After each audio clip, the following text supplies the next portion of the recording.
Gold hub తాకట్టులో ఉన్న బంగారాన్ని విడిపించి కొనబడును. అదే రోజు ఆన్లైన్ ధరకు కొని డబ్బులు ఇవ్వబడును. తెలంగాణ మాజీ ముఖ్యమంత్రి బీఆర్ఎస్ పార్టీ అధినేత కల్వకుంట్ల చంద్రశేఖరరావు గారు మొత్తానికి తన ఎర్రవల్లి ఫామ్ హౌస్ లో మరోవైపు నందీనగర్ ఇంట్లో బీఆర్ఎస్ కి సంబంధించినటువంటి కీలక నేతలతో ఫోన్ కాల్ మాట్లాడుతున్నాడట. ఎందుకంటే బీఆర్ఎస్ పార్టీకి సంబంధించినటువంటి ఎమ్మెల్యేలు దాదాపు 39 మంది ఉంటే ముగ్గురు మొత్తానికి కాంగ్రెస్ పార్టీలోకి చేరిన పరిస్థితి. ఒక ఎమ్మెల్యే ఏదైతే సికింద్రాబాద్ కంటోన్మెంట్కి సంబంధించిన లాస్యానందిత పోయినసారి ప్రాణం కోల్పోయినటువంటి సిచ్యువేషన్ మనం కూడా చూసినటువంటి పరిస్థితి. తర్వాత బీఆర్ఎస్కి సంబంధించినటువంటి ఎమ్మెల్యేలు దాదాపు 35 మంది ఉన్నారు. ఇప్పుడు ఈ 35 మందికి వెళ్ళి పాపం 25 మంది కాంగ్రెస్ పార్టీలకు, కొంతమంది భారతీయ జనతా పార్టీలకు కొంతమంది పోవడానికి రెడీగా ఉన్నారట. ఇప్పుడు ఆ సమాచారం సార్కు తెలిసింది. సార్కు తెలుసుడుతో ఒకటే ఫోన్ కాలింగ్లు కొట్టుడు, ఫోన్లు కొట్టి ప్లీజ్ వెళ్ళకండి, దయచేసి ఉండండి, నేను కాపాడుకుంటా, నేనున్నా అని చెప్పి కేసీఆర్ సారు వాళ్ళకు భరోసా నింపేటటువంటి ప్రయత్నం చేస్తున్నాడట. ఇప్పుడు సింపుల్గా మనం ఒక విషయం మాట్లాడుకుందాం. బీఆర్ఎస్కి సంబంధించినటువంటి మాజీ ఎమ్మెల్యేలు, లేకపోతే ఇప్పుడున్నటువంటి ఎమ్మెల్యేలు, కొంతమంది పాతోళ్ళు కూడా గెలిచిరు కదా, వాళ్ళకి సంబంధించి మాట్లాడుకుంటే సబితా ఇంద్రారెడ్డి వీళ్ళు ఉన్నారు ఓ బ్యాచ్. వీళ్ళు ఏం చేసిరు, కేసీఆర్ని అడ్డం పెట్టుకొని, లేకపోతే వాళ్ళకి సంబంధించినటువంటి మంత్రి పదవులను అడ్డం పెట్టుకొని, పార్టీని అడ్డం పెట్టుకొని అనేకమైనటువంటి దందాలు చేసిండు. ఈ మల్లారెడ్డి అయితే మామూలు దందా కాదు సారు. 25 లక్షల రూపాయలు పెట్టి ఐస్ క్రీమ్ కొన్నాడు మల్లారెడ్డి. ఐస్ క్రీమ్ పార్లర్లని అవ్వని ఇవ్వని ఉపాయంగా ఇచ్చిండు. గిరిజనుల భూములు కబ్జాలు పెట్టిండు మల్లారెడ్డి. రాత్రికి రాత్రి రిజిస్ట్రేషన్లు చేయించిండు సారు. చెరువులలో కాలేజీలు కట్టిండు. ఆడ దుండిగల కాడ ఎంఎల్ఆర్ఈటీ కాలేజ్ అని చెప్పి వాళ్ళ అల్లుంది మరి రాజశేఖర్ రెడ్డిది, మల్కాజ్గిరి ఎమ్మెల్యే. ఇప్పుడు ఆయన కూడా దందాలు చేసిండు. మొత్తం అడ్డంగా దొరిక్కపోయారు. ఇప్పుడు ఏం చేస్తున్నారు, సింపుల్గా సేఫ్ జోన్లో ఉండడానికి పార్టీలు మారాలా. ఎందుకంటే బీఆర్ఎస్ పార్టీ ప్రతిపక్షంలో ఉంది, ఇప్పుడు అధికారంలో కాంగ్రెస్ పార్టీ ఉన్నది. ఇదే రేవంత్ రెడ్డి ప్రతిపక్షంలో ఉన్నప్పుడు కేసీఆర్ ముప్పతిప్పల పెట్టిండు, అనేక విధాలుగా ఇబ్బంది పెట్టిండు. ఏం చేయాలో అర్థం కానటువంటి సిచ్యువేషన్ ఇప్పుడు కేసీఆర్ ఉన్నాడు. ఆ రోజు మల్లారెడ్డి తొడలు కొట్టిండు సారు, తొడలు కొట్టి రారా గీట్లే అని చెప్పి తిట్టిండు. ఇప్పుడు మల్లారెడ్డి పరిస్థితి ఏంది, కాంగ్రెస్ పార్టీలోకి పోదామంటే పాపం రానిత్తలేరు, బీజేపీలో పోదామంటే గీసన్నాసి ఎందుకు రా నాయన, మనకు ఈయన మన దాంట్లోకి పోతే మన పార్టీ ఇజ్జత్ పోతుందని చెప్పి మల్లారెడ్డిని కూడా తీసుకుంటలేరు. ఆఖరికి టీడీపీ పార్టీకి అధ్యక్షుల లెక్క పెట్టుకుందామంటే కూడా గట్ల కూడా అవుతలేదు. సార్ ఎట్లు ఉపాయంగా ఇచ్చిండు, నన్ను ఏడ రానిత్తలేరని చెప్పి ప్రియాంక గాంధీ అపాయింట్మెంట్ అడిగితే ఆమె ఇయ్యలే. రాహుల్ గాంధీని కలుద్దామని ట్రై చేస్తే ఆయన దగ్గరికే రానియలేదట.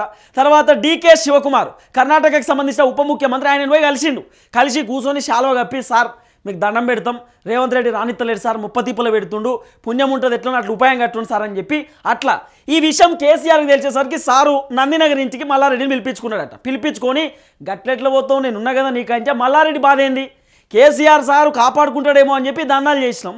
ఇలా కేసీఆరే లోపడిపోయేటటువంటి పరిస్థితి ఉంది, నన్నెవడు కాపాడతారా నాయన అని చెప్పి మెల్లగా పార్టీలు జంపు కొట్టడానికి ఎమ్మెల్యేలు రెడీగా ఉన్నారు. ఇప్పుడు దాదాపు ఈ 35 మంది మిగిలితే దీంట్లో 20 నుండి 25 మంది పార్టీలు జంపు కొట్టడానికి రెడీగా ఉన్నారు.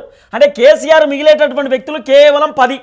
ఈ 10లో కేసీఆర్ సార్కు 2 BHK ఉంటుందండి. 2 BHK. ఈ 2 BHK అంటే మీకు ఎరికే. బి అంటే బాపు, హెచ్ అంటే హరీష్ రావు, కే అంటే కేసీఆర్, కవిత, కేటీ, ఈ బ్యాచ్ మిగులుతుంది. అంటే కల్వకుంట్ల కుటుంబమే ఉంటుంది 2 BHKల. మిగతా వాళ్ళు ఎవ్వరు ఉండరు. ఇక మొదలు ఉన్నటువంటి ఎమ్మెల్యేలు అందరూ బట్టలు గీటలు చదువుకున్నారు. కొంతమంది గాంధీ భవన్ గేట్ల కాడ, కొంతమంది బీజేపీ ఆఫీస్ కాడ గేట్లు ఎప్పుడు తెరితే అప్పుడు దొరుకుతామని ఆలోచనలో ఉన్నారు. కాబట్టి ఇప్పుడు కేసీఆర్ సారు నందినగర్ ఇంట్లోకి వెళ్ళి ఎర్రబల్లి ఫామ్ హౌస్కి వెళ్ళి ఒకటే కొట్టుడట, ఫోన్లు కొట్టి వాళ్ళని రప్పించి కూసబెట్టి రివ్యూ మీటింగ్లు పెట్టుడు, కేటీ రామారావుని పిలిపించుకున్నాడు, తర్వాత హరీష్ రావుని పిలిపించుడు. ఏమైంది, అసలు ఏం జరుగుతుంది, పార్టీ కేడర్ దెబ్బతిన్నది, కార్యకర్తలు అందరూ కూడా జంప్ అవుతూ ఉన్నారు, నాయకులందరూ కూడా పార్టీలు చేంజ్ అవుతున్నారు, వచ్చేటటువంటి గ్రామ పంచాయతీ ఎన్నికల్లో పోటీ చేయడానికి ఎవ్వరూ లేరు, ఏం చేద్దామని చెప్పి కేసీఆర్ సార్ రివ్యూ మీటింగ్. అసలు ఈ పనికిరాని రివ్యూ మీటింగ్ పక్కన పెడితే కేసీఆర్ ఏం చేయాలా, ఫస్ట్ కేటీ రామారావు అనేటువంటి పీకి పడేయాలా. అసలు 1% కూడా కేటీఆర్ అనేటటువంటి వ్యక్తి ఈ బీఆర్ఎస్ పార్టీలో వర్కింగ్ ప్రెసిడెంట్ అనే పదవికి 1% పనికిరాడు. ఎందుకంటే ఇదే కేటీఆర్కి కీలకమైనటువంటి పగ్గాలు ఇచ్చి చూసుకోరా బాబు అంటే ఒక్కని పట్టించుకోలే. ఆ శంకర్ నాయక్ అని చెప్పి ఒక ఎమ్మెల్యే ఉంటాడండి, కేటీఆర్ దగ్గరకు వచ్చి ఇట్లా ఏదో చేయి పట్టుకొని గిడి పోదాం సార్ అని అన్నాడు. ఆ చేయి పట్టుకుంటే కూడా అంటే తక్కువ క్యాస్ట్ ఉంటే సార్కు నచ్చది, చేయి కూడా పట్టుకోడు సారు. ఎస్సీలు, ఎస్టీలు, బీసీలు పోయి కేటీఆర్ని కలుద్దామంటే ఎవరిని కలవడట. అదే రెడ్డిలు, వెలుమోలు పోయి కలిస్తే కూసబెట్టి షాయి ఇచ్చి మాలు మసాలా బిస్కెట్లు ఇచ్చి వాళ్ళతో ముచ్చట పెడతాడు సారు. అంటే కేటీఆర్ ఎంత కులం పిచ్చో చూడండి, మీరు ఎంత అహంకారమో చూడండి.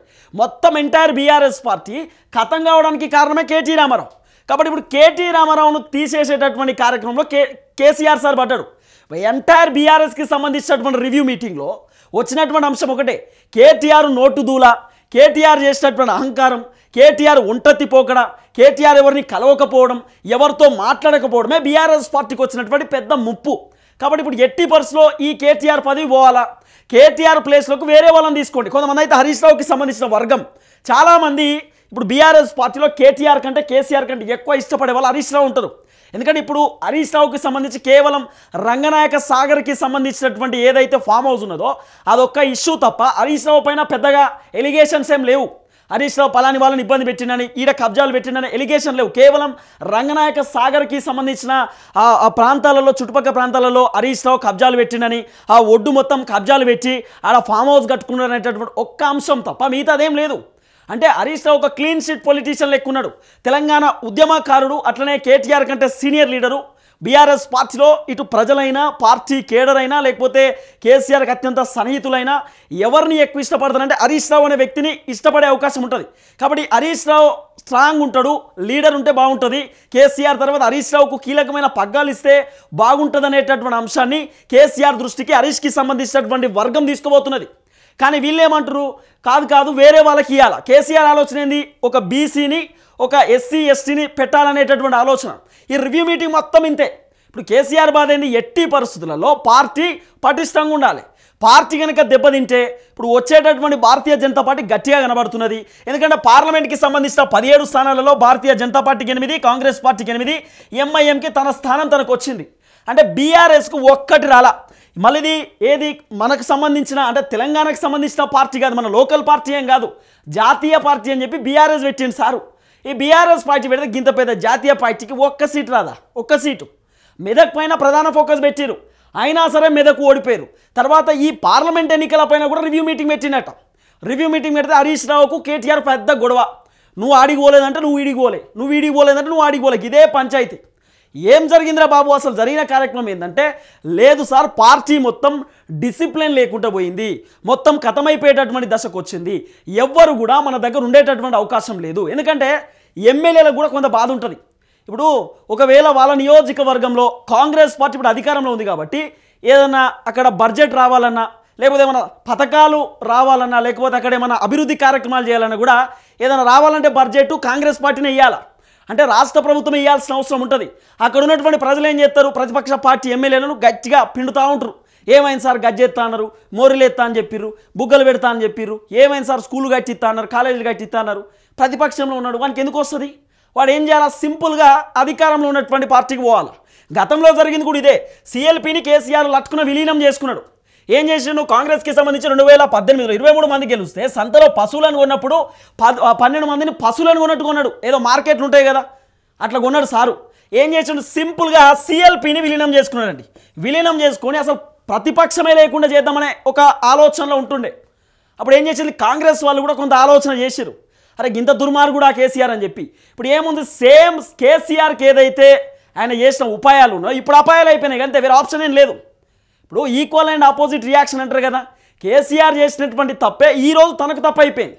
ఇప్పుడు సింపుల్గా బీఆర్ఎస్ ఎల్పీని కాంగ్రెస్ పార్టీలోకి ఒక 2-3 వారాలలో వాళ్ళు విలీనం చేసుకుందాం అనేటటువంటి ఆలోచనలో ఉంటుండే. అంటే దాదాపు 20 మంది ఎమ్మెల్యేలు పోవడానికి రెడీగా ఉన్నారు. కేసీఆర్కు ప్రతిపక్ష పాత్ర కూడా లేకుండా చేద్దాం అనేటటువంటి ఆలోచనలో కాంగ్రెస్ పార్టీ రెడీ అయిపోయింది. ఇప్పుడు రేవంత్ రెడ్డి కూడా పెద్ద అడ్వాంటేజ్ ఏంటంటే, సింపుల్గా చెప్తా, ఇప్పుడు రేవంత్ రెడ్డికి ఒక 65 మంది ఎమ్మెల్యేలు ఉన్నారు అనుకుందాం. ఇప్పుడు కేసీఆర్ ఏమో కాంగ్రెస్ ప్రభుత్వాన్ని కూల్చేస్తాం, మొత్తం ఇట్లా ఖతం చేస్తాం, చీల్చి చెండాడేస్తామని కేసీఆర్ చెప్తున్నాడు. ఓవైపు భారతీయ జనతా పార్టీకి సంబంధించినటువంటి విషయంలో కూడా కేంద్రంలో అధికారంలో వచ్చింది బండి సంజయ్. ఓవైపు ఆయన ఇప్పుడు సెంట్రల్ మినిస్టర్గా ఉన్నాడు, కిషన్ రెడ్డి కూడా సెంట్రల్ మినిస్టర్గా ఉన్నాడు, ఈటెల రాజేందర్కు అధ్యక్ష పదవి ఇస్తున్నారు అనేటటువంటి చర్చలు కూడా వినబడుతున్న నేపథ్యంలో కొంత రేవంత్ రెడ్డికి ఇబ్బంది అయ్యేటటువంటి అవకాశం ఉంటుంది. ఎట్లా, భారతీయ జనతా పార్టీ ఏమైనా ప్రభుత్వాన్ని కూల్చేస్తుందేమో, లేకపోతే ఇటు బండి సంజయ్ కుమార్, కిషన్ రెడ్డి ఇద్దరు కూడా రాష్ట్ర అధ్యక్ష పదవిలో ఉండి ఇప్పుడు సెంట్రల్ మినిస్టర్గా పోస్ట్ వచ్చింది కాబట్టి వీళ్ళిద్దరికీ టెక్నికల్స్ తెలుసు, ఎట్లా చేయాలా, మళ్ళీ పార్టీని ఏ విధంగా బలంలోకి తెచ్చుకోవాలనేటటువంటి వ్యూహాలు తెలుసు. మోదీ బలం యాడ్ అవుతుంది, అమిత్ షా బలం యాడ్ అవుతుంది కాబట్టి మళ్ళీ మన పైన ఏమైనా దండయాత్రకు వస్తారేమో అనే ఆలోచన రేవంత్ రెడ్డికి ఉంటుంది. అప్పుడు సింపుల్గా ఆయన చేసే కథ ఏంది, బీఆర్ఎస్కి సంబంధించిన 35 మందిలోకి వెళ్ళి 20 మందిని తీసుకొస్తే 65 + 20 ఎంత అవుతున్నది, సంఖ్య పెరిగింది కదా. దాదాపు 85 మందితో రేవంత్ రెడ్డి ప్రభుత్వం ఇంకా పటిష్టంగా బలమవుతుంది. ఇప్పుడు బూస్ట్ బోర్నమిట్ అవుతుంది. అప్పుడు గట్టిగా అయితే ఏమవుతుంది, 85 మంది. అప్పుడు కేసీఆర్ ఏం చేయలేడు, మోదీ ఏం చేయలేడు. ఇంకా సంఖ్య పెరుగుతూ ఉంటే ఇంకా కాంగ్రెస్ పార్టీని టచ్ చేసేటోడు ఉండడు. సింపుల్ వాళ్ళు చేసేటటువంటి ప్రయత్నం ఇదే. కాబట్టి ఈ ఆలోచనలో రేవంత్ రెడ్డి ఉన్నాడు. సంఖ్యను పెంచుకోవాలా, కాంగ్రెస్ పార్టీని ఇంకా బలంగా చేసుకోవాలా, ఎవడు ఏం చేయలేని రీతిలో ప్రభుత్వాన్ని ముందుకు తీసుకుపోవాలనే ఆలోచనలో రేవంత్ రెడ్డి ఉన్నాడు. ఇప్పుడు కంప్లీట్ కాంగ్రెస్కి సంబంధించిన నేతలు కూడా ఇదే పనిలో పడ్డారు. బీఆర్ఎస్ని ఖాళీ చేయడమే ప్రధాన ఎజెండా. ఓవైపు ఈటెల రాజేందర్కి కూడా అదే బాధ్యతలు అప్పగించారు. బీఆర్ఎస్ పార్టీ ఉండొద్దు, ఆల్రెడీ పార్టీ మొత్తం పడిపోయేటటువంటి దశకు వచ్చింది, భూస్థాపితమయ్యేటటువంటి దశకు వచ్చింది. ఈ పార్టీ ప్లేస్లోకి భారతీయ జనతా పార్టీ యాడ్ అయ్యమనేటటువంటి ఆలోచనలో ఉంది. అంటే కాంగ్రెస్ వర్సెస్ భారతీయ జనతా పార్టీ రెండు మాత్రమే ఉండాలా, బీఆర్ఎస్ మొత్తం ఖతం చేయాలనేటటువంటి ఒక టార్గెట్ పెట్టుకున్నారు. ఆ టార్గెట్లో భాగంగానే కేసీఆర్ పైన పూర్తి స్థాయిలో ఫోకస్ పెట్టిరు. సో ఇది ఎట్టి పరిస్థితుల్లో కాకుండా, ఈ బీఆర్ఎస్ పార్టీ అనేది పూర్తి స్థాయిలో భూస్థాపితం కాకుండా కేసీఆర్ ఫోన్ కాల్స్ చేస్తూ ఉన్నాడు. చాలామందితో టచ్లో ఉన్నాడట, అందరితో మాట్లాడుతున్నాడట. ఎట్టి పరిస్థితుల్లో పార్టీలు చేంజ్ కావద్దంటూ కూడా వాళ్ళతో మాట్లాడుతున్నాడట. ఎవరైతే 20 మంది పార్టీలు మారేటటువంటి అవకాశం ఉందని తెలుసుకుంటారో వాళ్ళను ఎర్రవల్లి ఫామ్ హౌస్కి పిలిపించుకొని వాళ్ళతో భేటీ అయ్యేటటువంటి ప్రయత్నం కేసీఆర్ చేస్తున్నట్టుగా నడుస్తున్నటువంటి చర్చ. మొత్తానికైతే బీఆర్ఎస్కి సంబంధించిన ఎమ్మెల్యేలకు కేసీఆర్ ఎప్పటికప్పుడు మానిటరింగ్ చేస్తున్నటువంటి పరిస్థితి. కేసీఆర్కి సంబంధించిన పాడి కౌశిక్ రెడ్డి వీళ్ళు బ్యాచ్ ఉంటుంది, వాళ్ళకి ఆల్రెడీ చెప్పినట్ట వాళ్ళు ప్రతిరోజు వాళ్ళతో కొలాబరేట్ అవుతూ ఉన్నారు, పార్టీలు మారేటటువంటి వ్యక్తులతో మాట్లాడుతూ ఉన్నారు అనేటటువంటి చర్చలు కూడా పూర్తి స్థాయిలో వినబడుతున్నటువంటి పరిస్థితి.